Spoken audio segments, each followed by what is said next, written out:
Hola, buenos días a todos, chicos. Continúo con la explicación sobre los apuntes de la guerra civil y el franquismo. Ayer ya habíamos acabado la guerra civil, las etapas, ¿vale?, que estuvimos viendo. La última, pues ya cuando el gobierno republicano va a perder territorios como el de Cataluña y finalmente desde el exilio, aunque intentaron resistir el bando republicano, finalmente Madrid va a caer y esto hará que Franco pueda conquistar el resto del territorio. Vale, aparte de lo que son las etapas de la guerra, tenemos aquí más cuestiones. ¿Vale? Hambre y represión es el título que tiene lo que sería una de las consecuencias durante la guerra civil, que va a ser la falta de abastecimiento de alimentos y de otros productos, de materias primas, y también la represión, ¿no?, que estuvimos hablando de ella desde el principio. Entonces, bueno, el racionamiento va a ser bastante notable, pues es algo característico de las guerras, al estar los mercados completamente bloqueados y sobre todo desde el exterior, pues no, el bando republicano, la zona republicana no tenía mucha ayuda, pues esto provocará que la población pase bastante hambre.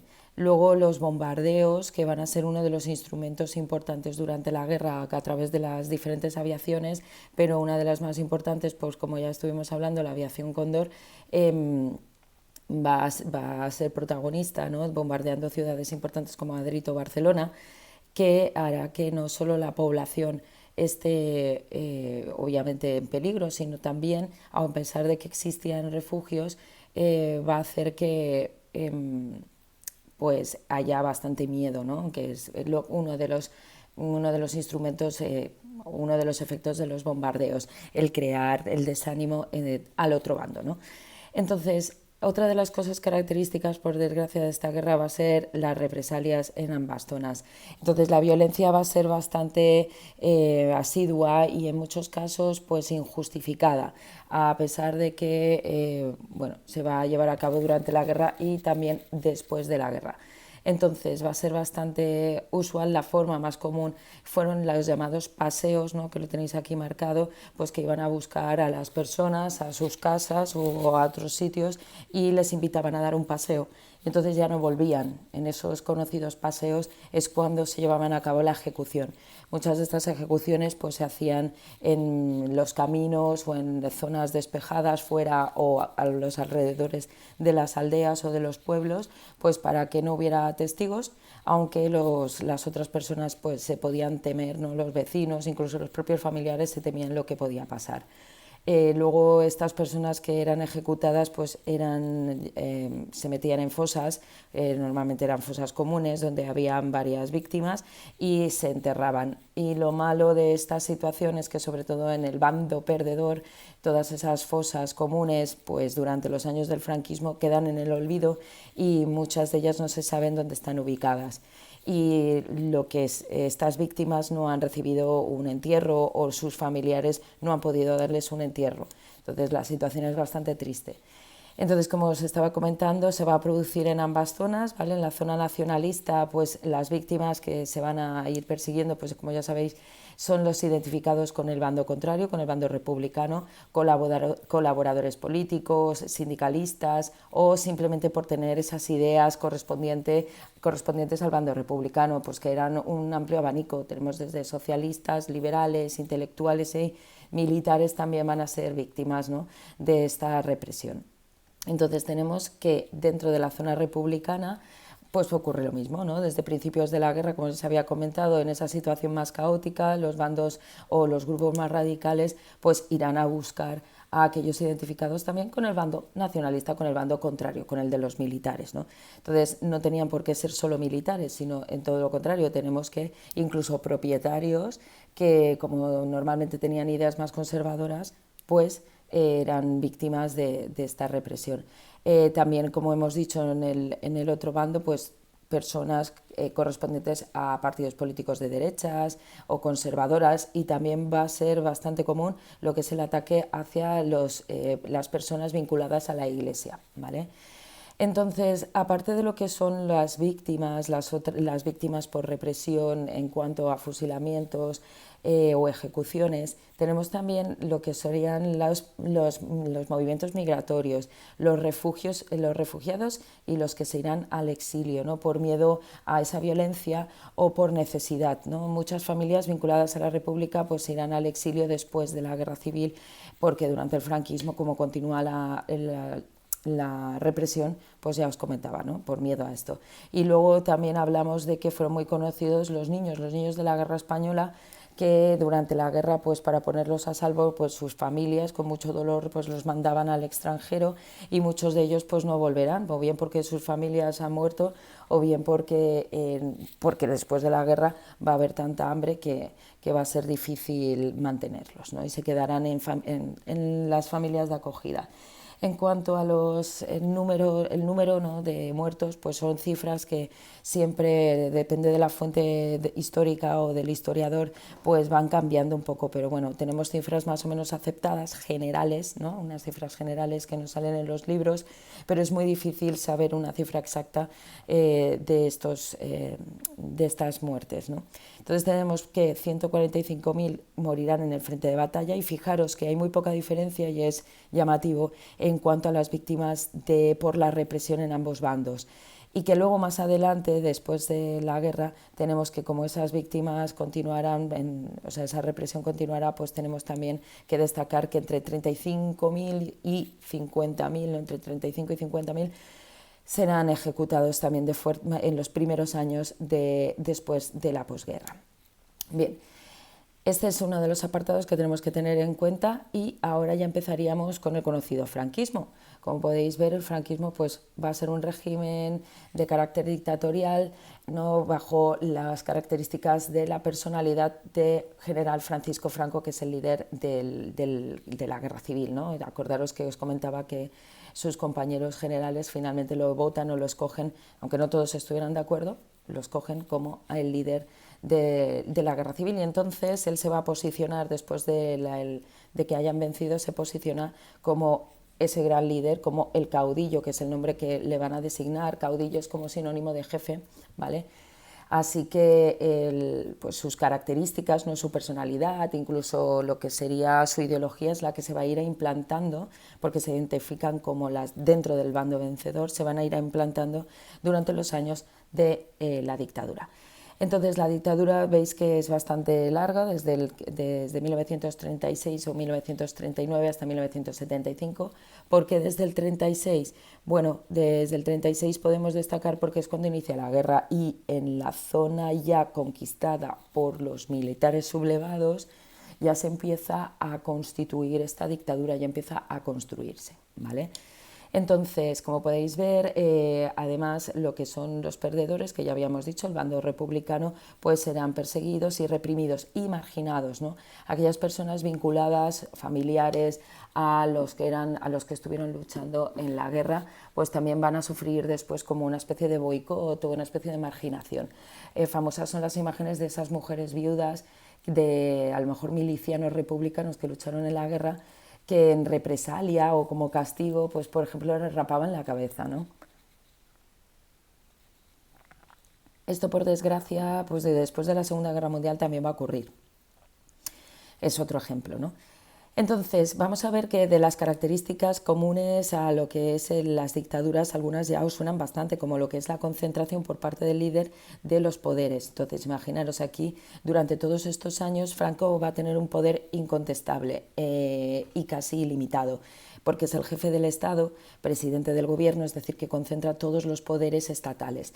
Además tenía el poder del ejército, ¿no? Es condecorado como generalísimo de todos los ejércitos, que esto ya es algo que lo tenía desde los tiempos de la Guerra Civil. Entonces, dentro de una dictadura, pues como no hay una constitución como tal y no hay una democracia, porque queda completamente eliminada, se sustituye por otro sistema, en este caso el sistema dictatorial, aparecen nuevas estructuras gubernamentales y demás, pero lo que es la democracia como hemos conocido nosotros, pues no va a existir, no hay elecciones, no hay libertad de partidos políticos, porque va a haber un único partido, que ya lo estuvimos presentando el otro día. Así que dentro de estas dictaduras es común que se van a suprimir los derechos y las libertades de los ciudadanos, ¿vale?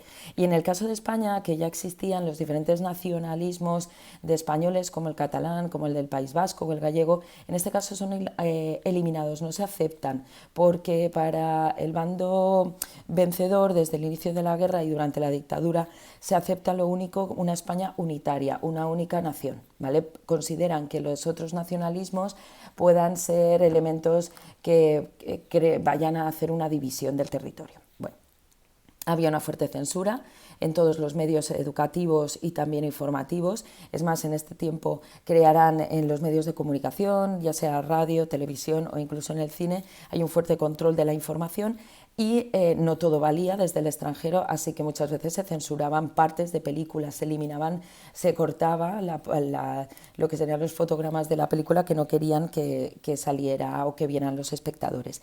Y luego, por otro lado, cuando me dé tiempo después del examen, os pondré algunas imágenes de un programa noticiario que se va a crear durante el franquismo que se llama El Nodo. Entonces, con estos programas lo que ocurría con este canal, bueno, más que un canal, perdonar, es eso, un noticiario, un programa que se grababa desde el control, obviamente, del franquismo, y el objetivo era hacer una propaganda manipulada, ¿no?, de lo que era la situación, pues, de la dictadura, del franquismo, del propio Franco, de los logros políticos que iban haciendo económicos, ¿no?, y políticos durante el franquismo. Entonces las imágenes son muy curiosas y el discurso, ¿no?, y la información. Entonces estará interesante ver algún fragmento del famoso Nodo. Entonces, además, dentro de lo que sería la cultura o incluso las publicaciones, si había algo que se publicara que no estuviera a favor o que pudiera llevar a cabo una crítica al sistema, pues imaginaros, era castigado, ¿no?, como os podéis imaginar.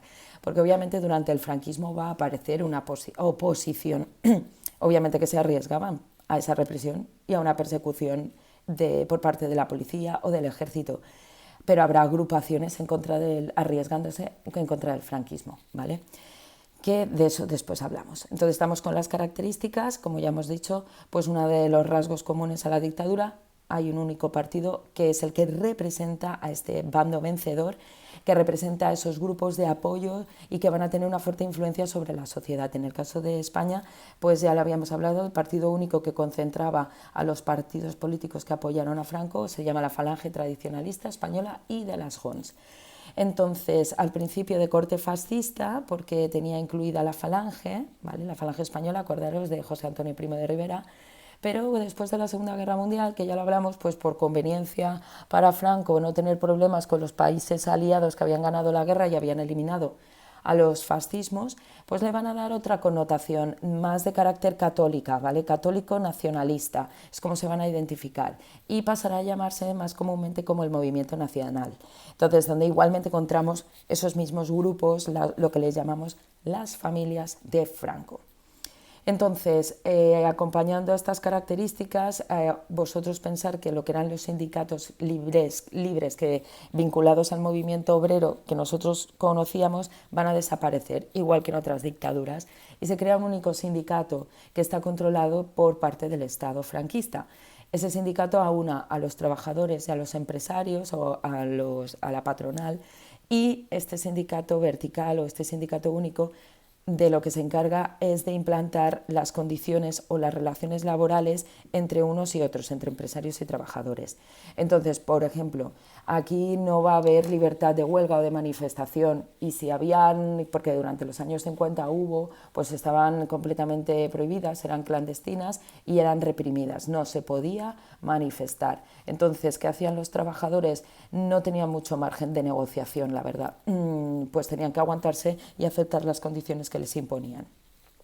Entonces, la dictadura duró tanto tiempo gracias a los grupos sociales que le apoyaron y le hicieron porque este sistema político le daba ventaja, ¿no? Entonces tenemos grupos sociales que les apoyan por ideología o por conveniencia, pues por eso, porque lo que comentábamos desde el principio, porque era lo que a ellos les gustaba o les interesaba.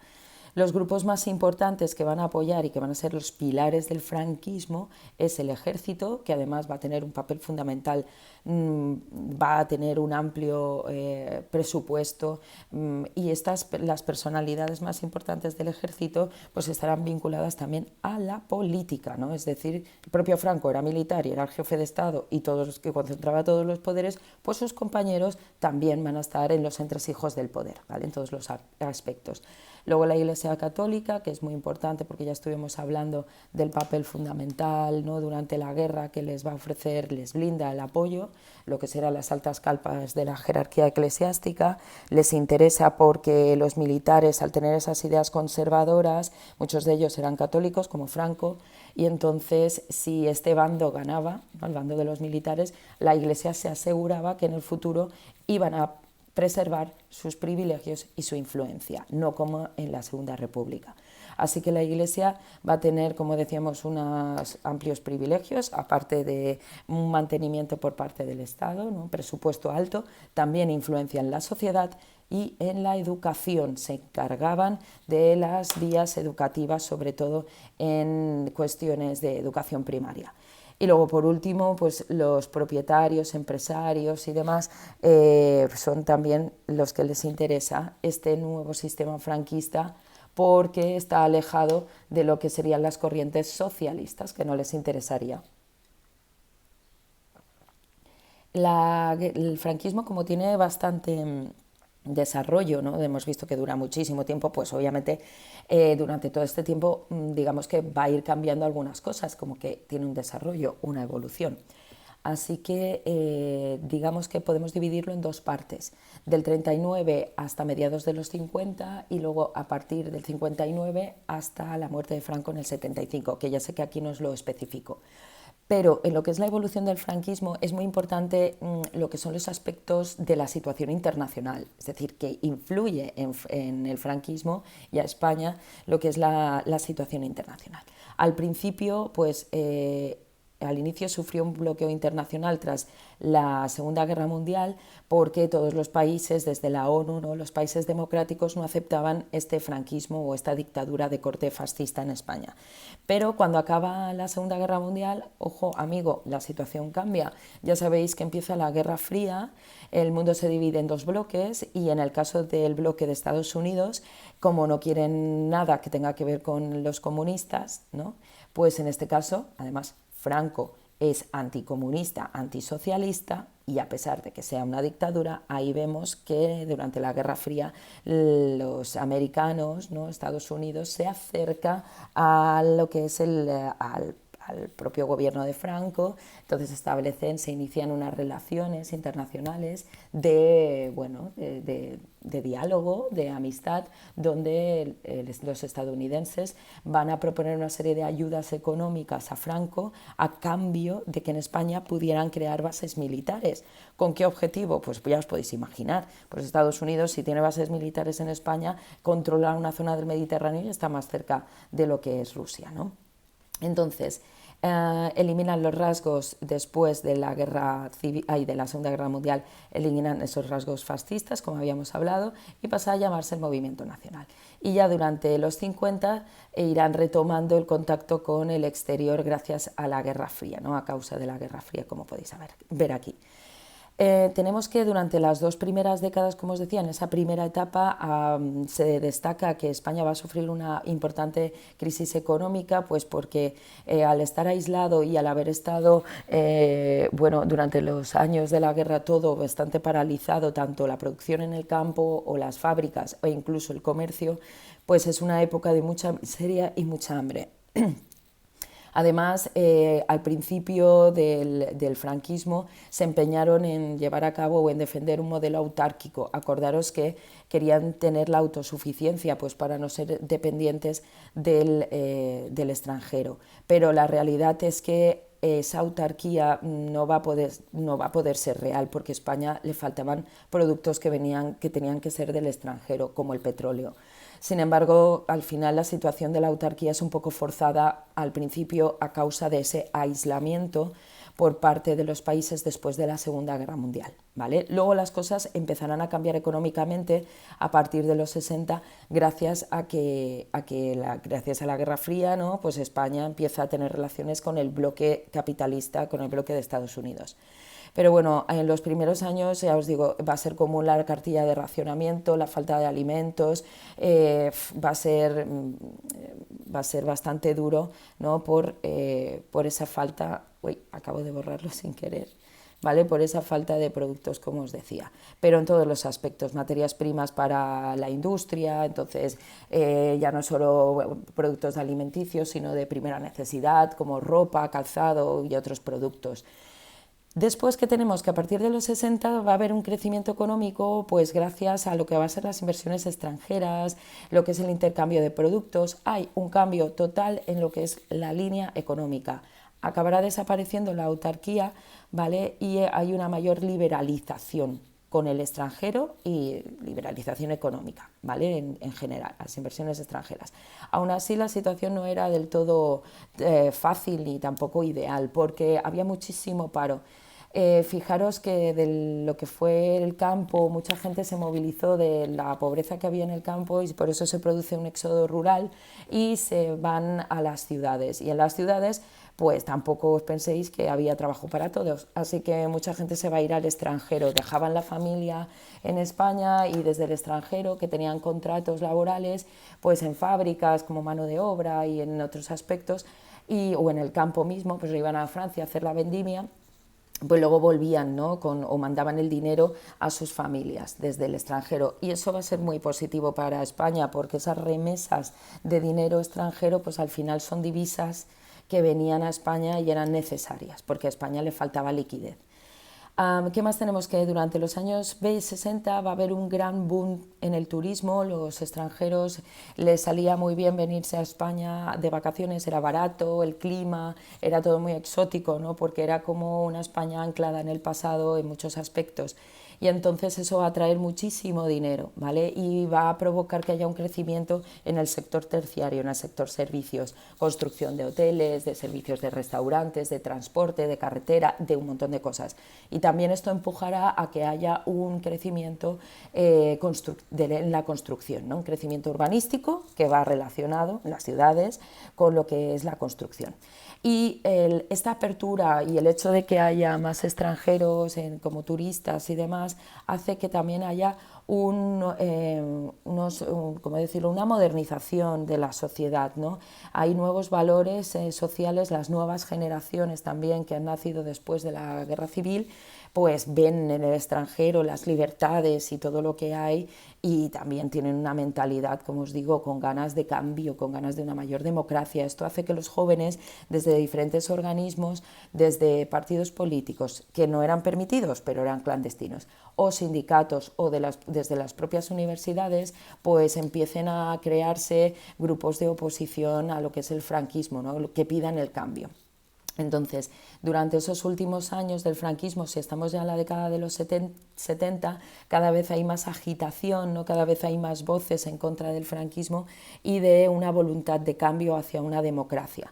Entonces, desde el extranjero, por ejemplo, el Partido Socialista Español, pues empiezan a movilizarse, o el Partido Comunista también, empiezan a reunirse ya desde el extranjero, desde fuera, empiezan a organizarse y a pedir colaboración internacional desde los gobiernos democráticos europeos.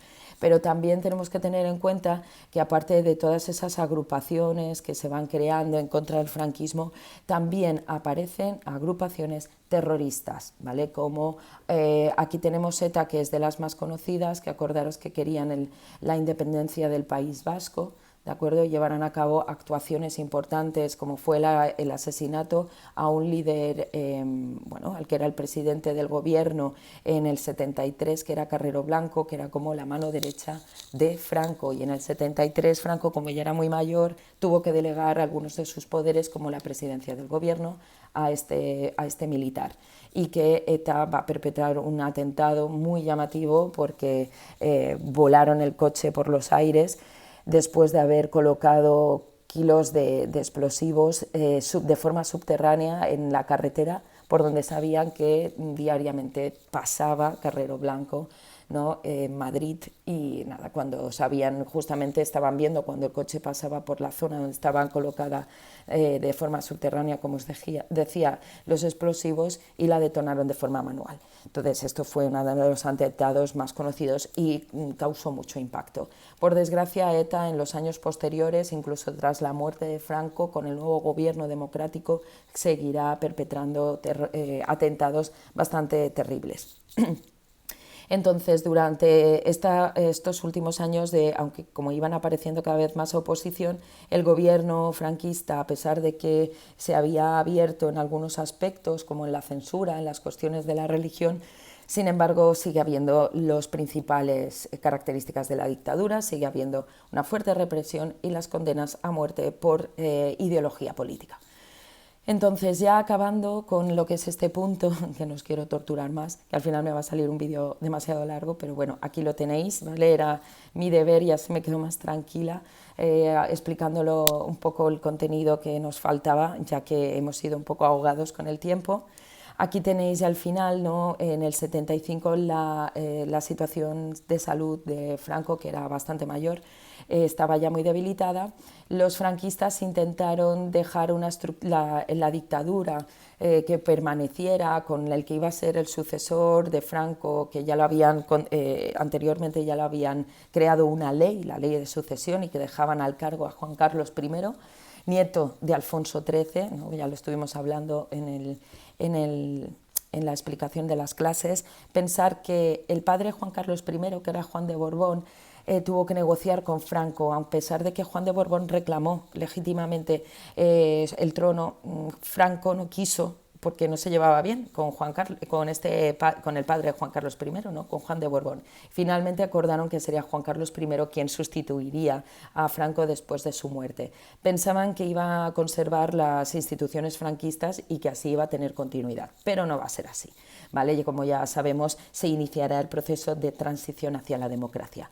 Antes de empezar con la transición y antes de que Franco muriera, había una cuestión pendiente en lo que eran las cuestiones internacionales españolas. Y es que ya habíamos dejado las otras colonias, como la de Marruecos, ¿no? Acordaros, la zona del Rif ya se había descolonizado en el año 56, igual que lo hizo Francia con el resto del territorio marroquí. Y también otro pequeño territorio que teníamos en la zona de África subsahariana, que es Guinea Ecuatorial, ¿vale? Entonces, este territorio también se había dejado en la década de los 60. Lo que nos quedaba era, frente a las costas de las Canarias, encontramos un territorio que se llama el Sáhara Occidental, y en este territorio estaban los propios saharauis, que tenían su propio partido y querían la independencia. Pero en este caso el gobierno español firmó una serie de acuerdos en el que dejaría que el Sáhara tuviera su autodeterminación, es decir, su propia independencia. Pero aquí el gobierno de Marruecos, que ya era libre, era una monarquía, ya había un rey que era Hassan II, estuvo muy espabilado y actuó de forma muy rápida, y lo que hizo fue conquistar el territorio. Como en ese momento a Marruecos le respaldaba Estados Unidos, pues internacionalmente nadie hizo nada hasta hoy en día, que sigue bajo el control del gobierno marroquí, ¿no? Eso es una cuestión internacional incluso que actualmente está en debate, y que mucha gente no está de acuerdo con que Marruecos que el Sáhara Occidental pertenezca a Marruecos. Bueno. Aparte tenemos esto, ¿no? Ya finalmente el 20 de noviembre Franco va a morir, y inmediatamente 2 días después le sustituye en las cortes españolas de ese momento, que eran las cortes franquistas. Se reconoce a Juan Carlos I como jefe de Estado y hereda todos esos poderes que tenía Franco, pero Juan Carlos I poco a poco abrirá las negociaciones con los partidos reformadores e incluso con políticos que en ese momento estaban en las cortes franquistas, pero eran políticos reformadores, como Adolfo Suárez y muchos otros, que iniciarán lo que es una transición hacia la democracia. Querían que fuera una transición controlada, legal y que no provocara una división de nuevo entre los españoles, ¿vale? Va a ser un cambio, una transición hacia la democracia desde las instituciones franquistas. Bueno, chicos, esto es todo y espero que tengáis buena mañana. Si tenéis alguna duda con el examen, por favor escribirme un mail y yo os contestaré. Bien, un abrazo, buen fin de...